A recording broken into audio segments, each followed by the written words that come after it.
ಈ ಹನುಮಂತ ಮುಂದೆ ಗಾಂಧೀಜಿ ನಿಂತ್ಕೊಂಡ್ರು ಕರ್ನಾಟಕದಲ್ಲಿ ಅವನೇ ಗೆಲ್ಲೋದು, ಹನುಮಂತನೇ ಗೆಲ್ಲೋದು.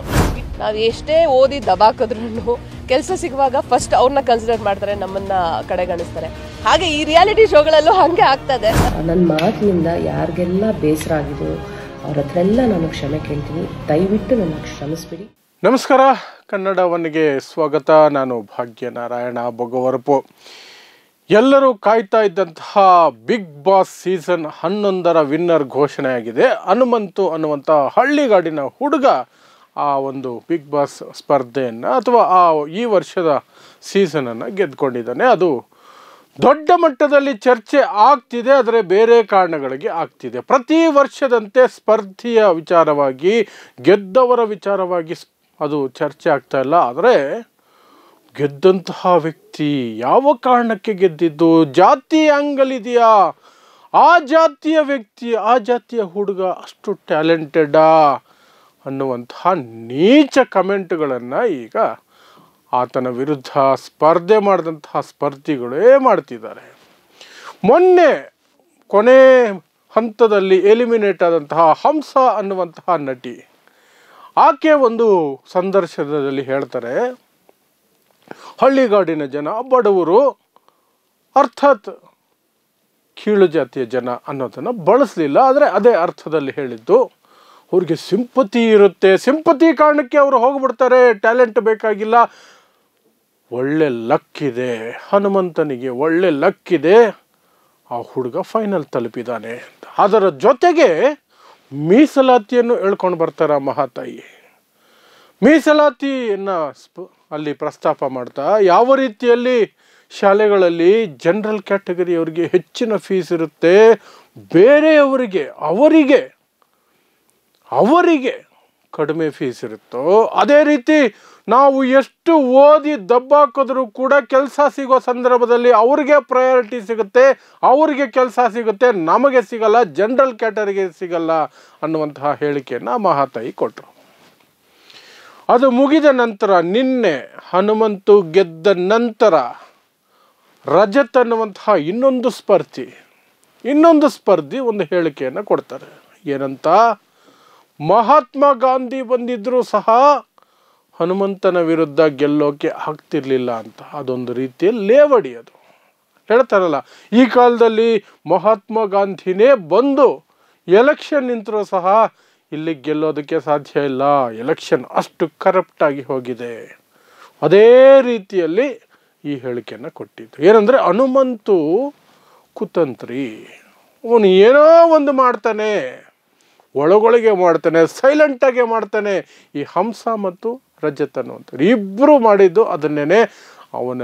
ಅವನ ಜಾತಿಯ ಕಾರಣಕ್ಕೆ, ಅವನ ಹಿನ್ನೆಲೆಯ ಕಾರಣಕ್ಕೆ ಅವನ ಗೆಲುವನ್ನು ಅಂಡರ್ ಎಸ್ಟಿಮೇಟ್ ಮಾಡುವಂತಹ ಕೆಲಸ. ಇನ್ನು ತ್ರಿವಿಕ್ರಮ್ ಸೆಕೆಂಡ್ ಬಂದಂತಹ ರನ್ನರ್ ಅಪ್ ಆದಂತಹ ವ್ಯಕ್ತಿಯಿಂದ ಅಷ್ಟೇನು ಆ ರೀತಿಯಾದಂತಹ ಪ್ರತಿಕ್ರಿಯೆಗಳು ಬರಲಿಲ್ಲ. ಅದೊಂದು ಸಮಾಧಾನದ ಸಂಗತಿ. ಇನ್ನು ನಾವು ಎಲ್ಲಿಗೆ ಹೋಗಿ ನೋಡಬೇಕು, ಇದನ್ನು ಯಾವ ರೀತಿ ನೋಡಬೇಕು? ಪ್ರತಿ ವರ್ಷ ಬಿಗ್ ಬಾಸ್ ಮುಗಿದ ನಂತರ, ಫೈನಲ್ ಮುಗಿದ ನಂತರ ಯಾವ ರೀತಿ ಚರ್ಚೆಗಳು, ವಿನ್ನರ್ಗೆ ಯಾವ ಕಾರಣಕ್ಕೆ ವಿನ್ ಆದ, ಹೇಗೆ ವಿನ್ ಆದ, ಅವನು ಹೇಗೆ, ಏನು, ಅವನು ದೊಡ್ಡ ವ್ಯಕ್ತಿತ್ವ, ಅದು ಇದು ಚರ್ಚೆ ಆಗುತ್ತೆ. ಆದರೆ ಈ ಬಾರಿ ಅದಕ್ಕೆ ಅವಕಾಶ ಮಾಡಿಕೊಡದೆ, ಕಾರಣ ಅಷ್ಟೇ, ಅವನ ಜಾತಿ ಒಂದೇ ಕಾರಣ. ಹಂಸ ಕ್ಷಮೆ ಕೇಳಿರಬಹುದು, ನಾನು ಆ ಅರ್ಥದಲ್ಲಿ ಹೇಳಲಿಲ್ಲ, ಬೇರೆಯವರು ಬೇಕಂತಲೇ ತಿರುಚಿ ಏನೇನೋ ಮಾಡಿಬಿಟ್ಟು. ಯಾರು ಏನು ಮಾಡಲ್ಲ, ನೇರವಾಗಿ ನಿಮ್ಮ ಮನಸ್ಸಿನ ಒಳಗಿದ್ದಂತಹ ವಿಷಯನ ನೀವು ಕಕ್ಕಿದ್ದೀರಾ. ಅದು ಜನರಿಗೆ ಅರ್ಥ ಆಗಿ ಒಂದಷ್ಟು ಜನ ಸೋಷಿಯಲ್ ಮೀಡಿಯಾದಲ್ಲಿ ಸ್ವಲ್ಪ ಉಗ್ರವಾಗಿ ಖಂಡಿಸಿದ ನಂತರ, ಕ್ಷಮೆ ಕೇಳದೆ ಹೋದರೆ ಕಷ್ಟ ಆಗುತ್ತೆ ಅನ್ನುವಂತಹ ಪರಿಜ್ಞಾನಕ್ಕೆ, ಅಥವಾ ಸೇಫ್ ಗಾರ್ಡ್ ಆಗಿ ಬಂದು ಕ್ಷಮೆ ಮನಸಾರೆ ಕ್ಷಮೆ ಕೇಳಿದ್ದೀರಿ ಅಂತ ನಾವಂತೂ ನಂಬೋದೇ ಇಲ್ಲ, ನಂಬೋಕ್ಕೆ ಸಾಧ್ಯನೇ ಇಲ್ಲ. ನೀವು ಅದನ್ನು ಈ ಶತಮಾನಗಳಿಂದ ಮಾಡೇ ಇಲ್ಲ. ಈಗ ಅನಿವಾರ್ಯ. ಇದೇ 100 ವರ್ಷಗಳ ಹಿಂದೆ ಆಗಿದ್ರೆ ಕ್ಷಮೆ ಕೇಳ್ತಾನೆ ಇರಲಿಲ್ಲ. ನಮ್ಮ ಹಕ್ಕು ನಿಮ್ಮನ್ನು ದೂಷಣೆ ಮಾಡೋದು, ನಮ್ಮ ಹಕ್ಕು ನಿಮ್ಮನ್ನು ಶೋಷಣೆ ಮಾಡೋದು, ನಮ್ಮ ಹಕ್ಕು ನಿಮ್ಮ ಕೈಲಿ ಗುಲಾಮಗಿರಿ ಮಾಡಿಸೋದು ಅನ್ನುವ ಮನಸ್ಥಿತಿಯ ಹಿನ್ನೆಲೆಯಿಂದ ಬಂದಂಥವ್ರು ನೀವೆಲ್ಲ. ನೀವು ಮನಸಾರೆ ಕ್ಷಮೆ ಕೇಳಿದ್ದೀರಿ ಅಂತ ನಾವೇನು ಅಂದ್ಕೊಳ್ಳೋದಿಲ್ಲ. ಜನರ ಒತ್ತಡಕ್ಕೆ ಪ್ಲಸ್ ಸೋಷಿಯಲ್ ಮೀಡಿಯಾದಲ್ಲಿ ಸಾಕಷ್ಟು ಕಾಮೆಂಟುಗಳು ಪೋಸ್ಟುಗಳು ನಿಮ್ಮನ್ನು ತೀವ್ರವಾಗಿ ಖಂಡಿಸ್ತಾ ಇತ್ತು. ನಿಮ್ಮ ಭವಿಷ್ಯ ಇರೋದು ಪಾಪ ಸಿನಿಮಾ ಮಾಡಬೇಕು, ಸೀರಿಯಲ್ ಮಾಡಬೇಕು, ಈ ರೀತಿ ಜನರ ಮನಸ್ಸಿನಲ್ಲಿ ಕೆಟ್ಟ ಭಾವನೆಯನ್ನು ಮೂಡಿಸ್ಕೊಂಡ್ಬಿಟ್ರೆ ನಾಳೆ ನನ್ನ ಕೆರಿಯರ್ ಹಾಳಾಗುತ್ತೆ ಅನ್ನುವ ಭಯದಲ್ಲಿ ನಾಮಕೆ ವಾಸ್ತೆ ಒಂದು ಕ್ಷಮೆ ಕೇಳಿರೋದು ಹಂಸ. ಅದನ್ನು ಅರ್ಥ ಮಾಡ್ಕೋಬೇಕು ನಾವು. ಈ ಒಂದು ಹುಡುಗ, ಆತನ ಹಿನ್ನೆಲೆ, ಆತ SC ಸಮುದಾಯದಿಂದ ಬರ್ತಾನೆ, ಬಂಜಾರ ಸಮುದಾಯ. ಹೀಗಿರಬೇಕಾದ್ರೆ ಅದನ್ನು ತಡ್ಕೊಳ್ಳುವಂತಹ ಶಕ್ತಿ ಇಲ್ಲ. ಗಾಂಧಿನ ಹೇಳ್ಕೊಂಡು ಬರ್ತಾರೆ, ಅವರ ಉರಿನ ಕಡಿಮೆ ಮಾಡ್ಕೊಳ್ಳೋದಕ್ಕೆ ಗಾಂಧಿನೇ ಹೇಳ್ಕೊಂಡು ಬರ್ತಾರೆ. ನೋಡಿ ಇವರು ಯಾವ ಮಟ್ಟಕ್ಕೆ ಇವರು ಇದ್ದಾರೆ ಅನ್ನೋದು ಅಲ್ಲೇ ನಿಮಗೆ ಸ್ಪಷ್ಟವಾಗಿ ಅರ್ಥ ಆಗುತ್ತೆ. ಯಾವ ರೀತಿ ಎಂಟರ್ಟೈನ್ಮೆಂಟ್ ಫೀಲ್ಡ್ ಮೊದಲಿಂದ, ಅದು ಸೀರಿಯಲ್ ಸಿನಿಮಾ ಏನೇ ಆಗಿದ್ರು ಒಂದೇ ಸಮುದಾಯ ಅದರಲ್ಲಿ ಇರಬೇಕು, ಒಂದೇ ಸಮುದಾಯಕ್ಕೆ ಎಲ್ಲ ಸಿಗಬೇಕು, ಒಂದೇ ಸಮುದಾಯಕ್ಕೆ ಎಲ್ಲ ಸೌಲಭ್ಯಗಳು, ಪ್ರಶಸ್ತಿಗಳು, ಅವಕಾಶಗಳು ಎಲ್ಲವೂ ಸಿಗಬೇಕು. ನನಗ್ಯಾರೋ ಹೇಳ್ತಿದ್ರು, ನಾವು ನಾಟಕದ ಡಿಪ್ಲೊಮಾ ಮಾಡ್ತಿರ್ಬೇಕಾದ್ರೆ, ಡಿಪ್ಲೊಮಾ ಮುಗಿದ ತಕ್ಷಣ ನಿಮಗೆಲ್ಲ ಏನು ಸೀರಿಯಲ್ ಸಿನಿಮಾದಲ್ಲಿ ಚಾನ್ಸ್ ಸಿಕ್ಬಿಡುತ್ತೆ ಅಂದ್ಕೊಂಡಿದ್ದೀರಾ? ನೀವು ಚಾನ್ಸ್ ಕೇಳೋದಕ್ಕೆ ಡೈರೆಕ್ಟರ್ ಹತ್ರ ಹೋಗಿ ಅವರು ನಿಮ್ಮ ಹೆಗಲ ಮೇಲೆ ಕೈ ಹಾಕಿ ಮಾತಾಡಿಸ್ತಾರೆ. ಹೆಗಲ ಮೇಲೆ ಕೈ ಹಾಕಿ ಮಾತಾಡಿಸ್ತಾರೆ, ಒಳ್ಳೇದಲ್ವಾ, ಖುಷಿನೇ ಅಲ್ವಾ ಅಂತ. ಅವರು ಹೆಗಲ ಮೇಲೆ ಕೈ ಹಾಕೋದು ಆತ್ಮೀಯತೆಗಲ್ಲ, ನಿಮ್ಮ ಹೆಗಲ ಮೇಲೆ ಕೈ ಹಾಕ್ಬಿಟ್ಟು ಸವರ್ತಾ ಇರ್ತಾರೆ. ಅವ್ರಿಗೆ ಅಲ್ಲಿ ದಾರ ಸಿಗುತ್ತಾ ಇಲ್ವಾ ಅನ್ನೋದು ಮುಖ್ಯ. ದಾರ ಸಿಕ್ಕರೆ ನಿಮಗೆ ದಾರಿನೂ ಸಿಗುತ್ತೆ. ಆ ಫೀಲ್ಡಲ್ಲಿ ದಾರ ಸಿಗದೆ ಹೋದರೆ ದಾರಿ ಸಿಗೋದಕ್ಕೆ ನೀವು ಪರಬಾಡದ ಪಾಟ್ಲು ಪಡಕ್ರೂ ಅಲ್ಲಿ ಸಿಗೋದಿಲ್ಲ.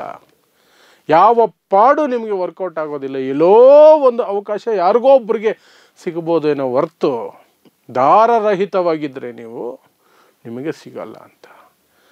ಆ ಮನಸ್ಥಿತಿ ಇವರೆಲ್ಲರಲ್ಲೂ, ಆ ಕೊಳಕು ಕಚ್ಚಡ ಮನಸ್ಥಿತಿ ಇವರೆಲ್ಲರೂ ಇದೆ, ಇನ್ಕ್ಲೂಡಿಂಗ್ ಉಪೇಂದ್ರ ಸ್ಟೇಟ್ಮೆಂಟ್ಸು, ಅಂಬೇಡ್ಕರ್ ಹೇಳಿಕೆ ಬಗ್ಗೆ, ಹೊಲೆಮಾದಿಗರು ಅನ್ನೋದರ ಹೊಲೆಯರ ಬಗ್ಗೆ, ಅಥವಾ ಆ ಸಮುದಾಯವನ್ನು ತುಚ್ಛವಾಗಿ ಹೇಳುವಂಥ ಒಂದು ಗಾದೆಯನ್ನು ಬಳಸ್ಕೊಂಡು ಮಾತಾಡಿದ್ರ ಬಗ್ಗೆ, ಎಲ್ಲವೂ ಸಹ ಅದೇ ಮನಸ್ಥಿತಿ. ನಾವು ಉತ್ತಮರು, ಕೆಳಗಡೆ ಇರೋರು ಒಂದು ಕೀಳು ಮಟ್ಟದವರು, ಅವರು ಇದಕ್ಕೆ ಅರ್ಹರಲ್ಲ, ಅವರಿಗೆ ಬಂದರೆ ಅದು ರಿಸರ್ವೇಷನ್ ಮೂಲಕ ನಮ್ಮಿಂದ ಕಿತ್ಕೊಂಡು ಕೊಟ್ಟಿರಬೇಕು ಹೊರತು ಪ್ರತಿಭೆಯಿಂದ ಬಂದಿರಲ್ಲ ಅವ್ರಿಗೆ ಅಂತ. ಇದು ಇವರ ಮನಸ್ಥಿತಿ. ಅದನ್ನು ಈಗ ಬಿಗ್ ಬಾಸ್ ಮೂಲಕ ಮತ್ತೊಮ್ಮೆ ನಾವು ನೋಡ್ತಾ ಇದ್ದೀವಿ. ಅದು ಏನೇ ಇರಲಿ, ಕಂಗ್ರ್ಯಾಚುಲೇಷನ್ಸ್ ಟು ಹನುಮಂತ. ಇಂತಹ ನೀಚ ಮನಸ್ಥಿತಿಗಳ ನಡುವೆನೂ ತಾನು ಗೆದ್ದು ಬಂದಿರೋದು ದೊಡ್ಡ ಸಾಧನೆಯೇ ಸರಿ. ಯಾಕಂದರೆ ಕರ್ನಾಟಕದ 54% ಜನ ಯಾರ್ಯಾರು ವೋಟ್ ಹಾಕಿದ್ದಾರೆ, ವೋಟ್ ಹಾಕಿರೋರಲ್ಲಿ 54% ಜನ ಹನುಮಂತಗೆ ವೋಟ್ ಹಾಕಿದ್ದಾರೆ. ಸೆಕೆಂಡ್ ಬಂದಿರುವಂತಹ ತ್ರಿವಿಕ್ರಮ್ಗೆ ಕೇವಲ 18%. ಅದರ ನಂತರವೇ ಬೇರೆಯವರೆಲ್ಲ 12%, 5% ಹಿಂಗೆ ಬರ್ತಾರೆ. ಸೊ ದೊಡ್ಡ ಅಂತರದಿಂದ ಆ ಹುಡುಗ ಗೆದ್ದಿದ್ದಕ್ಕೆ ಸರಿ ಹೋಯಿತು. ಏನಾದರೂ ಸಣ್ಣ ಅಂತರ ಇದ್ದಿದ್ದರೆ ಇನ್ನೂ ಯಾವ ಮಟ್ಟಕ್ಕೆ ಆತನನ್ನು ಜಾತಿಯ ಕಾರಣಕ್ಕೇನೆ ಹಿಂಸಿಸ್ತಾ ಇದ್ದಾರೋ ಗೊತ್ತಿಲ್ಲ, ಅಥವಾ ಲೇವಡಿ ಮಾಡ್ತಿದ್ದಾರೋ ಗೊತ್ತಿಲ್ಲ. ಈಗಲೇ ರಿಸರ್ವೇಷನ್ವರೆಗೂ ತಂದಿಟ್ಟಿದ್ದಾರೆ. This is the state of the country, present state. ನೋಡ್ತಾ ಇರಿ ಸಮಾಜಕ್ಕಾಗಿ ಕನ್ನಡ 1 ನ್ಯೂಸ್. ನಮಸ್ಕಾರ.